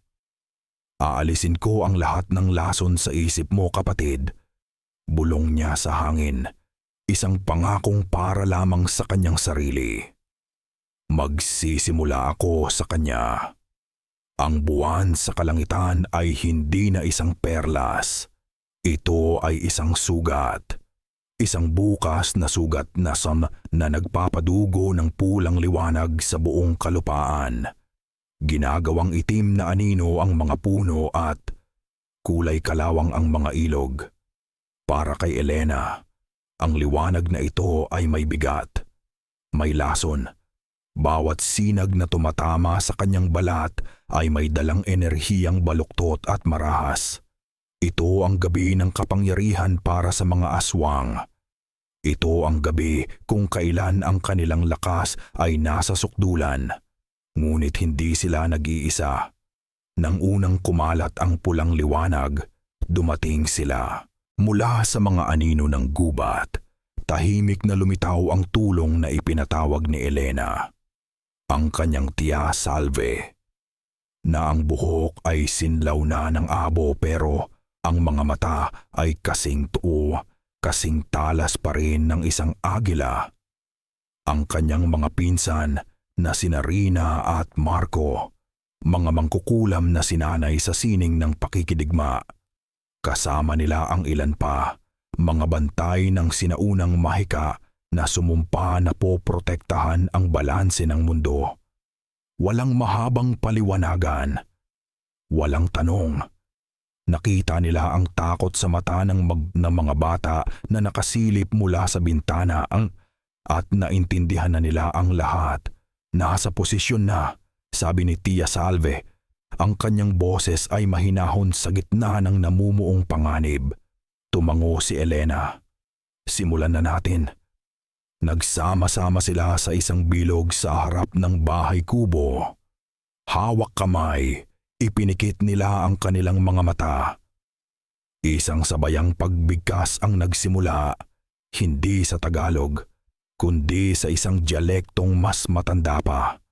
Mga salitang humihiram ng lakas mula sa lupa, sa hangin at sa tubig. Habang bumibigkas sila, isang liwanag ang nagsimulang mamuo sa kanilang paanan. Isang linyang kulay berde na gumagapang at kumakalat. Hanggang sa ito ay naging isang pader na unti-unting tumataas. At sa loob ng ilang sandali, isang malaking simboryo na gawa sa purong enerhiya ang bumalot sa buong bahay kalikasan. Ang pulang liwanag ng buwan ay tumatama rito, ngunit hindi makapasok. Sa loob ng simboryo, nasa labas ng dormitoryo si Lazaro. Ang kanyang kamao ay nakakuyom, handang harapin ang sinumang makalusot. Ang kanyang mga mata ay nakatitig sa mga anino sa labas, nag-aabang. At hindi sila naghintay ng matagal. Nagsimula ito sa isang alulong. Sinundan ng isa pa at isa pa hanggang sa ang buong gubat ay umalingaw-ngaw sa isang koro ng gutom at galit. At pagkatapos, mula sa kadiliman, lumabas sila. Daan-daan. Mga aninong gumagalaw ng napakabilis, ang kanilang mga mata ay pula at nag-aapoy. Sumugod sila sa berdeng simboryo na parang mga dambuhalang kulisap na bumabangga sa isang bintana. Ang bawat pagtama ay nagdudulot ng isang malakas na kalabog at isang kislap ng enerhiya. Sa loob, naramdaman ni Elena at ng kanyang mga kasama ang bawat atake. Ito ay parang mga suntok sa kanilang kaluluwa. Nagsimulang mamuo ang pawis sa noo ni Elena. Ang kanilang pagbigkas ay hindi na pwedeng magkamali. Ang kanilang konsentrasyon na hamimpukaisi ay hindi pwedeng masira. Ngunit ang mga aswang ay walang tigil, walang pagod. Sila ay isang alon ng kadiliman na paulit-ulit na humahampas sa kanilang depensa. At pagkatapos, huminto sila. Biglang tumahimik ang paligid. Ang mga alulong ay napalitan ng isang nakakabinging katahimikan. Anong nangyayari? Tanong ng pinsan niyang si Marco. Hinihingaldo, nandito na siya. Bulong ni Tia Salve. Ang kanyang mga mata ay nakapako sa isang punto sa kadiliman. Mula sa gitna ng naghihintay na hukbo ng aswang, isang anino ang humakbang papalabas. Si Silas. Naglalakad lang siya, hindi tumatakbo, na parabang namamasyal lang sa isang hardin. Sa kanyang kamay ay may hawak siyang isang bagay na itim at kumikinang, isang sibat na gawa sa pinatigas na anino. Huminto siya sa harap ng simboryo. Ngumiti siya at itinaas ang sibat. Pigilan niyo! Sigaw ni Tia Salve. Ibinuhos nilang lahat ang kanilang natitirang lakas sa harang. Ang berdeng liwanag ay lalong nagningning. Ngunit ang sibat ni Silas ay bumagsak. Hindi ito isang malakas na kalabog. Ito ay isang matinis na tunog na parang pagbasag ng kristal. Isang bitak, isang maliit na bitak ang lumitaw sa simboryo. At iyon lang ang kailangan nila. Isang aswang, mas mabilis at mas tuso kaysa sa iba, ang sumuot sa maliit na siwang. Bago pa man makakilos ang sinuman, lumundag ito patungo sa pinakamalapit na mangkukulam, ang pinsan ni Elena, si Rina. "Rina!" Sigaw ni Elena. Ngunit huli na ang lahat. Narinig niya ang tunog ng napupunit na laman at isang pigil na sigaw. Ang konsentrasyon ng lahat ay nasira. Ang kanilang pagkakaisa ay nawasak at ang simboryo ay gumuho. Parang libu-libong salamin na sabay-sabay na nabasag. Ang harang na nagpoprotekta sa kanila ay naglaho sa isang iglap. Ang pulang liwanag ng buwan ay bumuhos sa kanila, kasabay ng paglusob ng buong hukbo ng angka ng dilim. Nagsimula ang tunay na laban, isang gulo ng mga kuko at mahika, ng mga sigaw at dasal. Nakita ni Elena si Lazaro na sumugod na parang isang bagyo. Hinaharap ang 3 aswang ng sabay-sabay. Nakita niya ang kanyang tia Salve na nagpakawala ng mga ugat mula sa lupa para pumulupot sa mga kaaway. Pero sa gitna ng kaguluhan, isang figura lang ang kanyang nakikita. Si Silas. Hindi ito nakikipaglaban. Naglalakad lang ito sa gitna ng labanan na parang hindi siya apektado ng lahat. At ang kanyang mga mata ay nakatitig ng diretso kay Elena. Humakbang ito palapit, ang ngiti ay hindi nawawala sa kanyang mga labi. Tapos na ang laro. Ang mundo ni Lazaro ay naging isang pulang bangkong bamangungot. Ang hangin ay puno ng amoy ng dugo at nasusunog na dahon. Ang kanyang pandinig ay puno ng mga sigaw, sigaw ng takot mula sa mga bata, sigaw ng sakit mula sa mga kaalyado ni Elena, at ang mga malahayop na ungol ng kanyang sariling lahi. Nakalimutan na niya ang pagpipigil. Nakalimutan na niya ang takot. Ang tanging nararamdaman niya ay isang dalisay at nag-aalab na galit. Para siyang isang bagyo na gawa sa laman at buto. Bawat suntok at kalmot ay may bigat ng desperasyon. Isa, 2, 3 aswang ang bumagsak sa kanyang harapan. Ngunit sa bawat isa na kanyang napapatumba, may 2 pang pumapalit. Hindi sila nauubos. Sa isang saglit, sa gitna ng pakikipaglaban, hinanap ng kanyang mga mata si Elena. Nakita niya itong nakikipaglaban kay Silas. Ngunit hindi ito isang patas na laban. Si Elena ay nagpakawala ng mga baging mula sa lupa.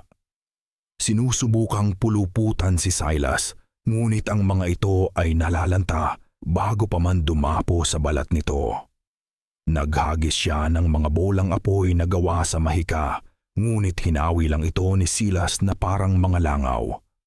Ang kanyang kapatid ay hindi nakikipaglaban, naglalaro lang ito. Ito na ba ang lahat ng kaya mo, mangkukulam? Narinig ni Lazaro ang panunuya ni Silas. Kung ganito ka kahina, hindi nakapagtataka kung bakit ang kapatid ko ay naging isang alagang aso. Sinubukan ni Lazaro na tumakbo palapit para tulungan siya, ngunit hinarangan siya ng 3 pang aswang. Habang abala siya sa pagtataboy sa mga ito, nakita niya ang ginawa ni Silas. Mabilis pa sa isang kisap mata, lumapit si Silas kay Elena. Hindi niya ito sinuntok o sinaksak. Hinawakan niya lang ito sa noo. Isang itim na enerhiya ang gumapang mula sa kamay ni Silas papunta kay Elena. Napasigaw si Elena. Isang sigaw na hindi dahil sa sakit, kundi sa pagkabigla. At pagkatapos, ang kanyang mga mata ay pumuti pati. At bumagsak siya sa lupa na parang isang basahan, walang malay. Elena! Ang sigaw ni Lazaro ay puno ng sakit at galit. Nag-init ang kanyang dugo at ang kanyang mga kuko ay humaba ng husto. Winasiwas niya ang kanyang mga kamay at ang mga aswang na nakaharang sa kanya ay tumilapon na may malalalim na sugat. Sa wakas, nagkaharap na sila. Ang magkapatid, ang prinsipe ng liwanag at ang hari ng dilim. Traidor, sabi ni Silas. Ang ngiti ay nawala na sa kanyang muka, napalitan ng purong pagkamuhoy. Halimaw, sagot ni Lazaro. Sumugod sila sa isa't isa. Ang kanilang laban ay isang sayaw ng kamatayan. Mabilis, brutal. Si Lazaro ay lumalaban ng may galit ng isang nasirang puso. Ngunit si Silas ay lumalaban ng may lamig ng 1,000 taong kadiliman. Bawat suntok ni Lazaro ay nasasalag. Bawat atake niya ay iniiwasan. Si Silas ay mas mabilis, mas malakas, mas tuso. Si Lazaro ay isang rumaragasang ilog, ngunit si Silas ay isang malaking bato na hindi kayang anurin nito. Sa isang pagkakamali, isang saglit na pag-aatubili, nakahanap ng pagkakataon si Silas. Sinipa niya ang tuhod ni Lazaro, dahilan para ito ay mapaluhod. At bago pa man makabangon si Lazaro, sinuntok ni Silas ang kanyang dibdib. Hindi ito isang ordinaryong suntok. Naramdaman ni Lazaro ang pagpasok ng itim na mahika sa kanyang katawan. Isang lason na nagpapahina sa kanyang mga kalamnan at nagpapalamig sa kanyang nag-aalab na galit. Bumagsak si Lazaro sa lupa. Hinihingal. Halos hindi na makagalaw. Tumayo si Silas sa kanyang harapan. Ang anino nito ay bumabalot sa kanya. Hindi niya ito pinatay. Sa halip, tumingin ito sa likuran ni Lazaro, sa dormitoryo kung saan nagtatago ang mga bata. At naglakad ito patungo roon. "Wag!" Ungol ni Lazaro, sinusubukang gumapang, ngunit ang kanyang katawan ay hindi na sumusunod. "Huwag mong saktan! Sila..." Hindi pinansin ni Silas ang kanyang pakiusap. Sinipa nito ang pinto ng dormitoryo. Narinig ni Lazaro ang mga sigawan. At pagkatapos, lumabas si Silas, kaladkad ang isang batang babae na sumisigaw at nagpupumiglas. Si Tala. "Kuya Las, tulong!" Sigaw ni Tala. Ang kanyang muka ay basang-basa sa luha. Tumingin si Silas kay Lazaro sa huling pagkakataon. "Kung gusto mo siyang makitang buhay sa huling pagkakataon, sumunod ka sa punong balete," sabi nito. At pagkasabi noon, naglakad ito paalis, dala-dala si Tala. Ang iba pang mga aswang ay sumunod sa kanya. Naglalaho sa kadiliman na parang mga multo. Ang bahay kalikasan ay biglang natahimik. Ang natira lang ay ang mga sugatan, ang mga nasira, at ang amoy ng kabiguan. Gumapang si Lazaro, bawat galaw ay isang paghihirap, hanggang sa marating niya ang walang malay na si Elena. Niyakap niya ito. Ang kanyang mukha ay nakasubsob sa buhok nito. Ang kanyang mga balikat ay nagsimulang manginig. Walang malay si Elena. Wasak ang kanilang tahana. At si Tala, kinuha na nila si Tala. Lahat ay nawala. Tumingala si Lazaro sa pulang buwan. Ibinuka niya ang kanyang bibig. At isang sigaw ang kumawala mula sa kaibuturan ng kanyang kaluluwa. Isang sigaw ng sakit, ng galit, ng kawalan ng pag-asa. Hindi ito sigaw ng isang tao.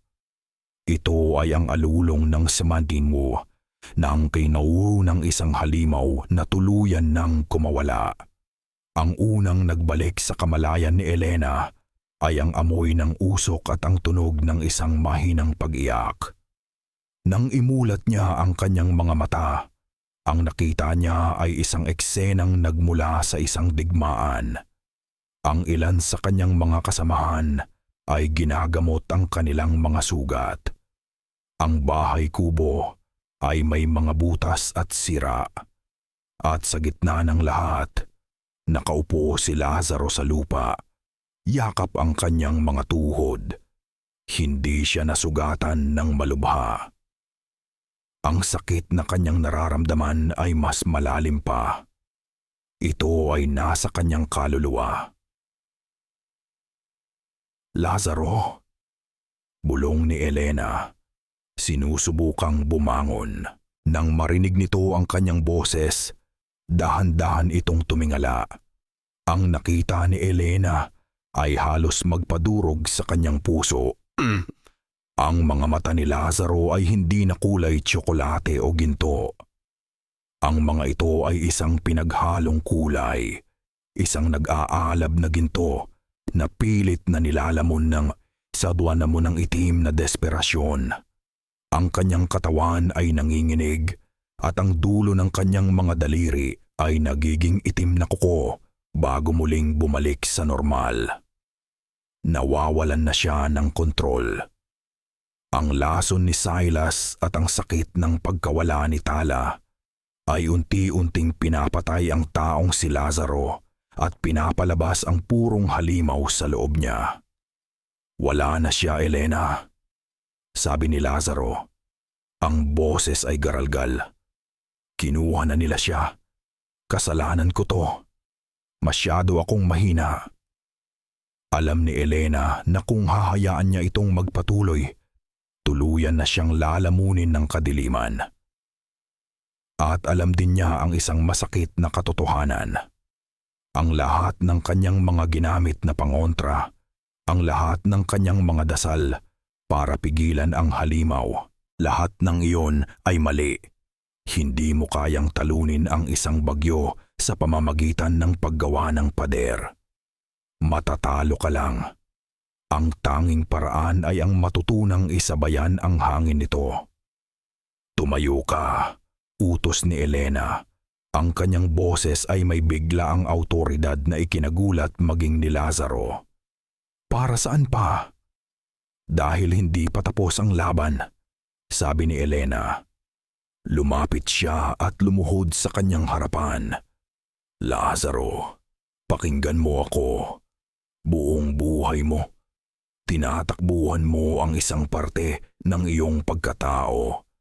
Kinukulong mo siya. Sinusubukan mong patayin. Pero hindi mo siya kayang patayin dahil siya ay ikaw. Isa siyang halimaw. Oh!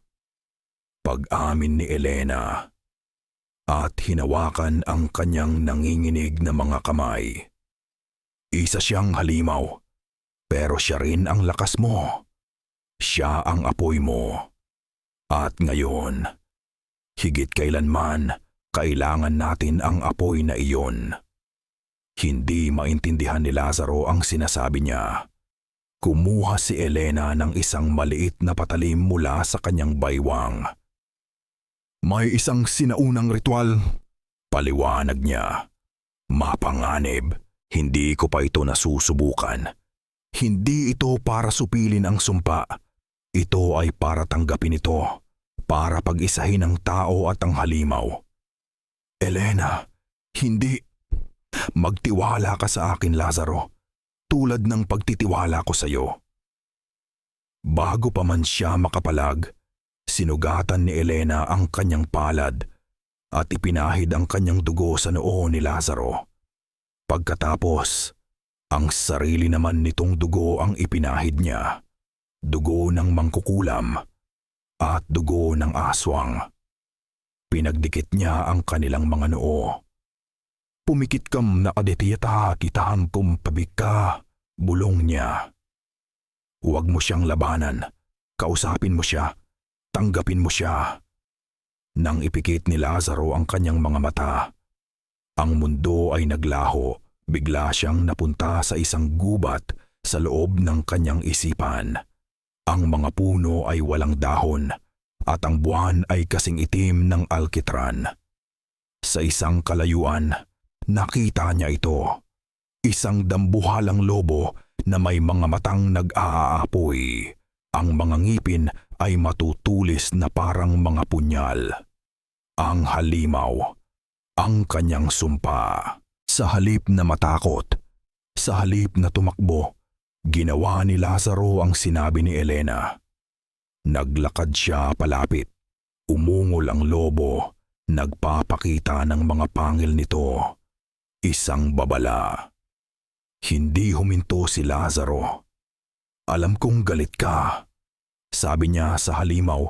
Ang kanyang boses ay umaalingaw-ngaw sa kakaibang lugar na iyon. Alam kong nasasaktan ka, ganoon din ako. Lumapit pa siya pero kailangan kita. Kailangan ka ni Tala. Ang lobo ay tumigil sa pag-ungol. Tila ito ay naguguluhan. Hindi na kita ikukulong, pangako ni Lazaro. Hindi na kita lalabanan. Hayaan mo akong gamitin ang iyong lakas at hahayaan kitang gamitin ang aking puso. Magkasama, ililigtas natin siya. Inilahad niya ang kanyang kamay. Ang dambuhalang lobo ay tumitig sa kanya. Ang nag-aapoy nitong mga mata ay sinusuri ang kanyang kaluluwa. At pagkatapos, sa isang iglap, sumugod ito. Hindi para umatake, kundi para bumangga sa kanya. Isang nakakasilaw na liwanag na ang gupito mo. Nang imulat ni Lazaro ang kanyang mga mata, bumalik siya sa wasak na bahay kalikasan. Nakaluhod pa rin si Elena sa kanyang harapan. Ang mukha ay puno ng pag-aalala. Lazaro? Dahan-dahan siyang tumayo, walang nagbago sa kanya to sa kanya sa panlabas. Ngunit sa loob, naramdaman niya ang pagkakaiba. Ang dalawang naglalaban ng puwersa sa kanyang kaluluwa. Ang to at ang halimaw ay wala na. Sa halip, ang naroon ay isang ilog. Isang nag-iisang ilog ng kapangyarihan na dumadaloy ng may direksyon. Itinaas niya ang kanyang kamay. Sabi sa isang pag-iisip lang. Ang kanyang mga kuko ay humaba, naging itim at matulis. At sa isang pag-iisip lang, bumalik ulit ito sa normal. May kontrol na siya. Ganap na kontrol. Binuksan niya ang kanyang mga mata. Ang kulay nito ngayon ay hindi na ginto o tsokolate. Ito ay isang kulay na amber. Kalmado ngunit may nakatagong apoy. Salamat, Elena.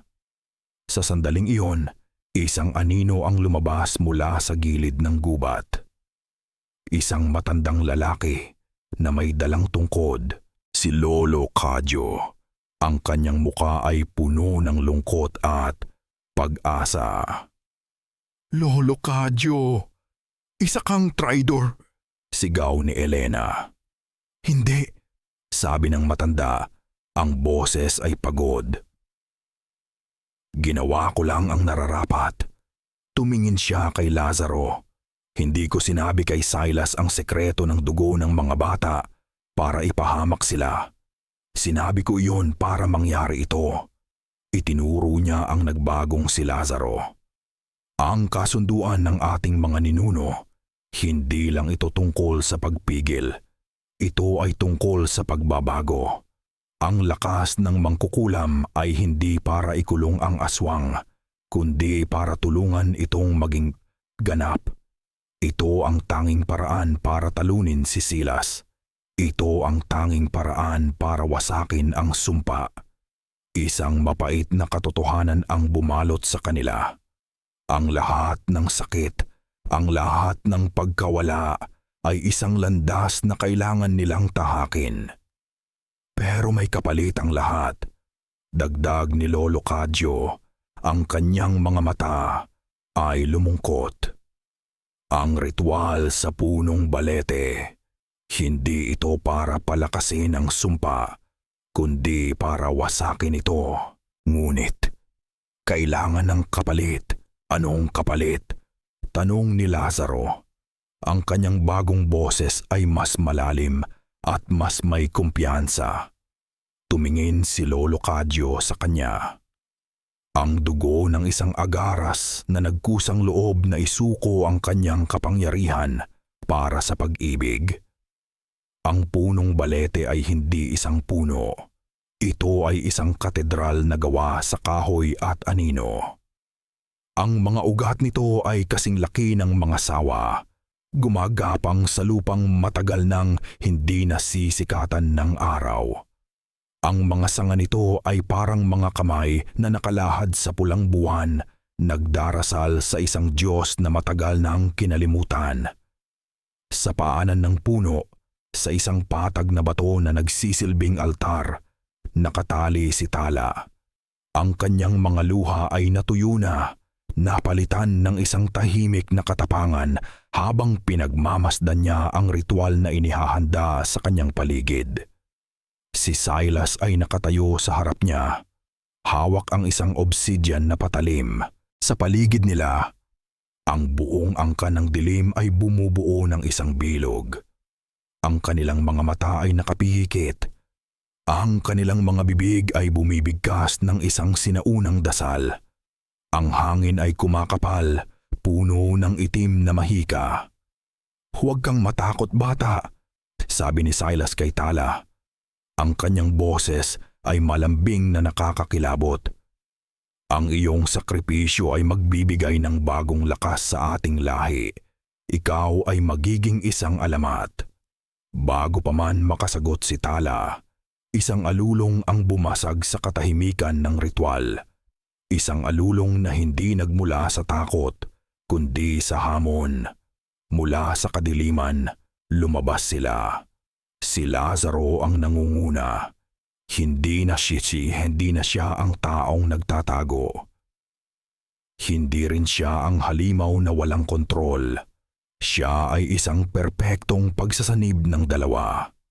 Ang kanyang katawan ay mas malaki at mas maskulado. Ang kanyang mga kamay ay nagtatapos sa matutulis na kuko at ang kanyang mga matang amber ay nagliliyab sa determinasyon, isang tunay na agaras. Sa kanyang tabi ay si Elena.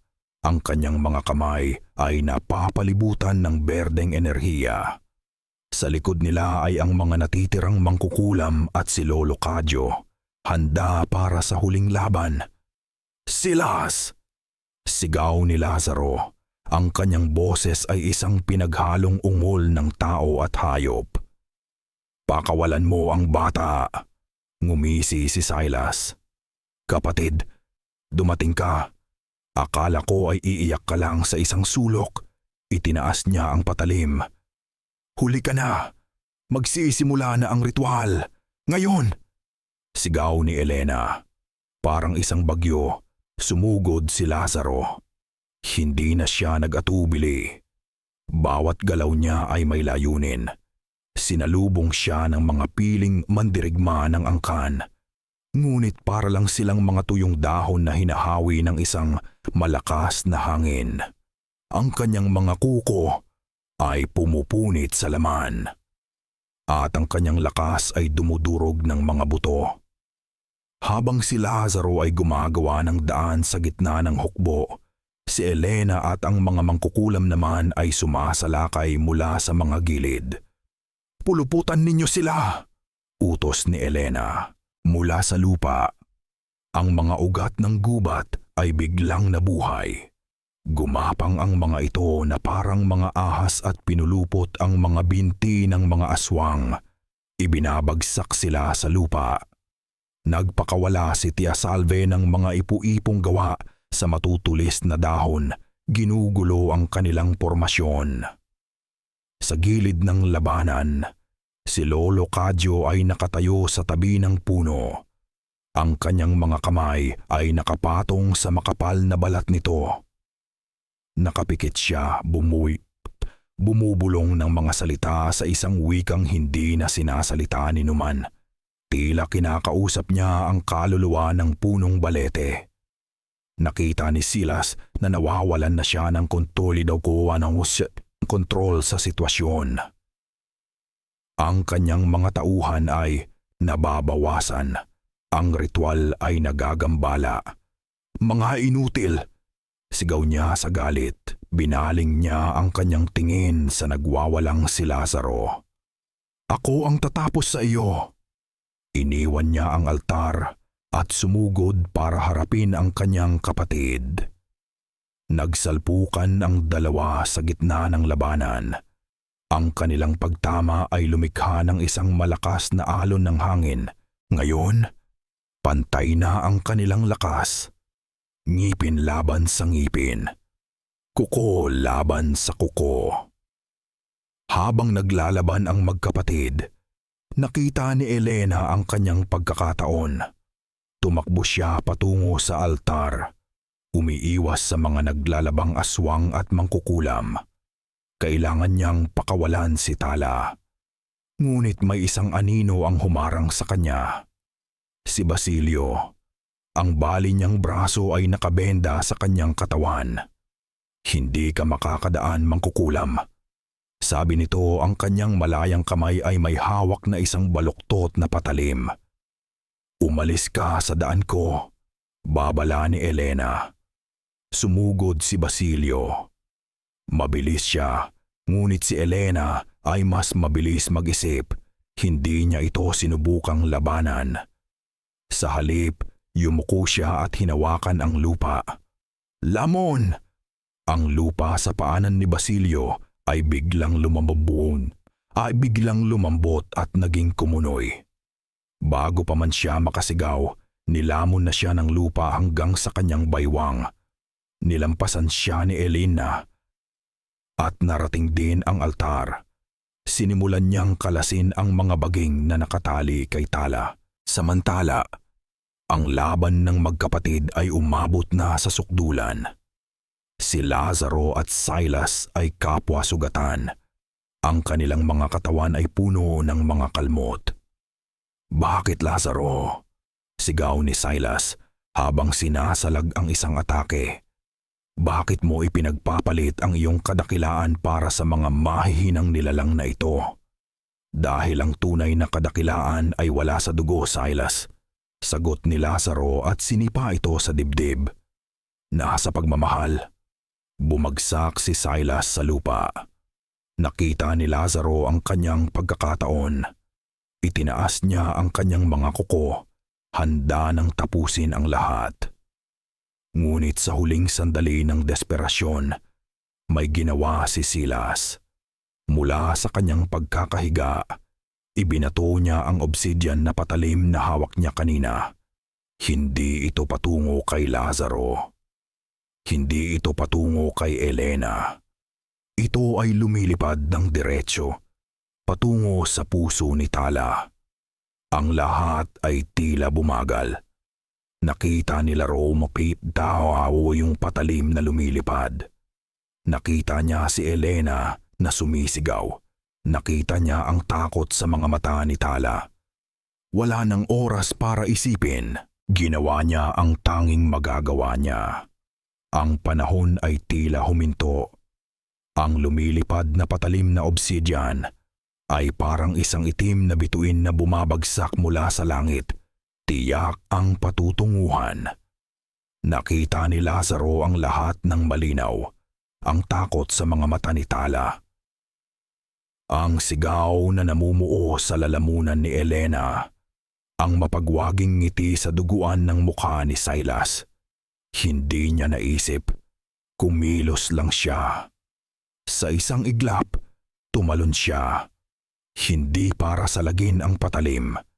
Hindi para itulak si Tala. Tumalon siya sa pagitan ng patalim at ng kanyang kapatid na nakahiga sa lupa. Hinayaan niyang lampasan siya ng sandata. At sa huling sandali, ginamit niya ang sarili niyang bigat para ibahin ang direksyon nito. At isinaksak ito. Hindi kay Silas, kundi sa kanyang sarili. Isang nakakabinging katahimikan ang bumalot sa buong paligid. Maging ang labanan ay huminto. Ang lahat ng mga mata, aswang at mangkukulam ay napako sa eksenang iyon. Ang patalim ay nakabaon sa balikat ni Lazaro, malapit sa kanyang puso. Ngunit hindi siya sumigaw. Dahan-dahan siyang lumakad patungo sa altar. Ang duga tambang piyong. Ang dugo ay dumadaloy mula sa kanyang sugat, pumapatak sa sagradong bato kung saan nakatali kanina si Tala, na ngayon ay nakakalas na sa tulong ni Elena. Itinaas ni Lazaro ang kanyang mga kamay. Ang kanyang dugong amber ay bumabasa sa sinaunang bato. Tinatawag ko ang kasunduan. Sigaw niya. Ang kanyang boses ay umalingaw-ngaw sa buong gubat. Dugo ng isang agaras, isang kusang loob na sakripisyo, hindi para sa kapangyarihan, kundi para sa kapayapaan. Sa sandaling pumatak ang kanyang dugo sa puso ng altar, isang bagay ang nangyari. Ang punong balete ay nagliwanag, hindi isang pulang ilaw, hindi isang itim na enerhiya, kundi isang dalisay at nakakasilaw na puting liwanag. Ang liwanag ay gumapang mula sa mga ugat ng puno, umakyat sa lupa at bumalot sa bawat miyembro ng angkan ng dilim. Nagsigawan sila. Ngunit hindi ito sigaw ng sakit. Ito ay sigaw ng pagkawala. Ang kanilang mga matang pula ay unti-unting nawawalan ng kulay. Ang kanilang mga matutulis na kuko ay umuurong. Ang kanilang balat na matigas ay lumalambot. Ang sumpa na dumadaloy sa kanilang dugo sa loob ng maraming henerasyon ay hinihigop pabalik ng puno, pinalitan ng simpleng dugo ng isang mortal. Ang kapangyarihan ng angkan ng dilim ay naglaho. Si Silas, na kanina lang ay isang hari ng kadiliman, ay isa na lamang ordinaryong lalaki, nakahiga sa lupa, sugatan at mahina. Tumingin siya sa kanyang kapatid, hindi makapaniwala. Ang kanyang mga mata ay hindi na nagpapakita ng galit o pagmamataas, tanging pagkalito at pagsisisi. Nang matapos ang liwanag, bumagsak si Lazaro. Sinalo siya ni Elena bago pa man siya tumama sa lupa. "Lazaro!" Sigaw niya habang niyayakap ito. Ngumiti si Lazaro, isang ngiting pagod pero payapa. "Tapos na, Elena," bulong niya. Itinaas niya ang kanyang kamay at nakita niya ang balat ng isang tao, ang mga kuko ng isang tao. Naramdaman niya ang pagtibok ng isang pusong mortal sa kanyang dibdib. "Malaya na ako." At pagkasabi noon, nawalan siya ng malay. 6 na buwan ang lumipas. Ang bahay kalikasan ay muling itinayo, mas matibay, mas maliwanag. Ang mga tawa ng mga bata ay muling umalingaw-ngaw sa hardin. Ang mga bakas ng madugong gabi ay nabura na ng panahon at ng pag-asa. Sa ilalim ng isang malaking puno ng mangga na napapalibutan ng mga bulaklak na puti, isang simpleng seremonya ang nagaganap. Si Lazaro, nakasuot ng puting barong, ay nakatayo sa harap ng isang maliit na mesa. Sa kanyang tabi, si Elena, na napakaganda sa kanyang puting bestida. Iyang kanyang buhok ay may mga nakasabit na bulaklak ng sampagita. Ang lahat ng mga bata, kasama si Tala, ay nakapalibot sa kanila, nagsisilbing mga abay. Wala ng sumpa, wala ng digmaan, tanging isang pangako na lang ng pagmamahalan. Nang matapos ang seremonya, nagdiwang sila.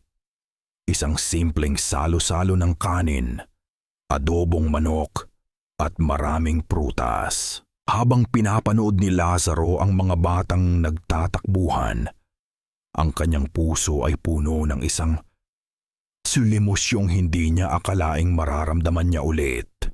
Kapayapaan. Hinawakan ni Elena ang kanyang kamay. Masaya ka ba? Tanong nito. Tumingin si Lazaro sa kanyang kamay. Isang kamay na hindi na kayang magpalabas ng mga kuko. Isang kamay na hindi na kasing lakas ng dati. May isang maliit na bahagi sa kanya na nakakaramdam ng pangungulila sa lakas na iyon, sa koneksyon sa buwan at sa gubat. Ngunit ito ay isang maliit na presyo para sa lahat ng kanyang natanggap. Ngumiti siya kay Elena, isang ngiting totoo at puno ng pagmamahal. Oo, sagot niya, higit pa sa masaya. Tumingala siya sa kalangitan, malapit ng gumabi. Alam niyang sa paglabas ng buwan, wala na siyang mararamdamang gutom o galit. Ang tanging mararamdaman na lang niya ay ang init ng kamay ni Elena na hawak ang sa kanya at ang tunog ng mga tawa ng mga batang itinuturing na niyang sariling pamilya. Natalo niya ang halimaw, hindi sa pamamagitan ng pagpatay dito, kundi sa pagpiling isuko ito. Dahil natutunan niya ang isang mahalagang aral. Ang tunay na kalayaan ay hindi nagmumula sa kapangyarihan, kundi sa pag-ibig na nagbibigay sa iyo ng dahilan para isuko ito. At dito nagtatapos ang kwento ni na Lazaro at Elena. Isang kwentong isinulat sa liwanag ng buwan at tinatakan ng dugo at pag-ibig. Maraming salamat, mahal kong tagapakinig, sa iyong pagsama sa akin sa madilim ngunit puno ng pag-asang paglalakbay na ito. Mula sa unang kabanata hanggang sa huling hininga ng ating kwento, naramdaman ko ang iyong presensya, ang iyong pagkabahala, at ang iyong pag-asa para sa ating mga bida. Habang isinusulat ko ang bawat salita, tila kasama ko kayo sa loob ng bahay kalikasan. Narinig ko ang mga bulong sa Baryo Himlayan, naamoy ang kamangyan sa dampa ni Lolo Cadyo at naramdaman ang lamig sa yungib ng angkan ng dilim. Ang pagsulat ng kwentong ito ay hindi lang basta paghabi ng mga salita. Ito ay isang paglalakbay pabalik sa mga kwento ng ating mga lolo at lola. Isang paggunita sa mga alamat na humubog sa ating kamalayan. Nais kong iwan sa inyo ang isang munting paalala mula sa puso ng kwentong ito, na ang tunay na halimaw ay hindi laging nasa anyo ng aswang o mangkukulam. Minsan, ito ay nasa anyo ng galit na hindi natin kayang bitawan, ng pamilyang dapat sana ay kanlungan ngunit naging kulungan, o ng takot na pumipigil sa atin na tanggapin kung sino talaga tayo. Ngunit tulad ni na Lazaro at Elena, naway matagpuan din natin ang lakas sa pagmamahal. Isang pag-ibig na kayang maghilom ng pinakamalalim na sugat. Isang pag-ibig na nagbibigay liwanag sa pinakamadilim na gabi. At isang pag-ibig na nagtuturo sa ating lahat na ang pinakadakilang sakripisyo ay ang pagsuko sa sarili para sa kapakanan ng mga minamahal. Muli, mula sa kaibuturan ng aking puso, maraming salamat. Ang inyong pakikinig ang nagbibigay buhay sa bawat kwento. Hanggang sa ating muling pagsasama sa isa na namang paglalakbay sa mundo ng kababalaghan, nais kong marinig ang inyong mga saloobin. Ano ang pinakapaborito ninyong bahagi? Aling karakter ang pinakanag-iwan ng marka sa inyo? Ibahagi ninyo ang inyong mga komento sa ibaba. Paalam. At naway laging may liwanag na gumabay sa inyong mga landas